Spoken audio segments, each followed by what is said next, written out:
公局会向市民报告，今年度以人本交通加方便快速等施政目标，上午伫大台南智慧交通中心举办成果发表会，会中除了讲到提升路口行人安全的计划，完成消防公车11条大型的路线，以及智慧交通的停车管理、减少塞车等成效以外，其中发展公共自行车优摆嘛成为一大亮点。今年2月上线以后，使用人数超过140万人次，已经设立伫29个行政区，突破300站。局长表示，明年将持续扩大服务。U-Bike 的这个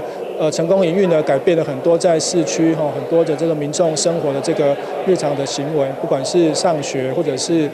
透过一些短程的这个旅次的需要那我想透过站点的密集的连结，让大家对于 U-Bike 使用觉得越来越便利，也能够更吸引大家来使用。那我想我们会持续的来这个透过跟各方的合作，来找寻适当的地点来设置。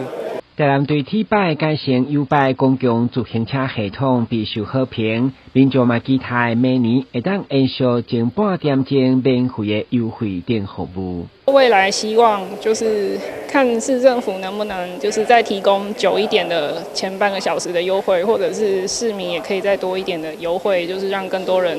就是可以去使用它。对，然后因为其实台南天气很好啦，我觉得周末有时候会喜欢跟家人出去玩，然后我觉得有 U-Bike 可以跟爸爸妈妈，然后带着小朋友，就是大家一起骑车，我觉得也是一个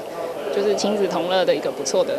好的一个方向。发展列车运输本来就是主流，但目前的 U-Bike 有3720台，电动辅助的500台嘛已经全数投入，提供民众地道的交通接驳加观光休闲运动。台南新闻阮子采访报道。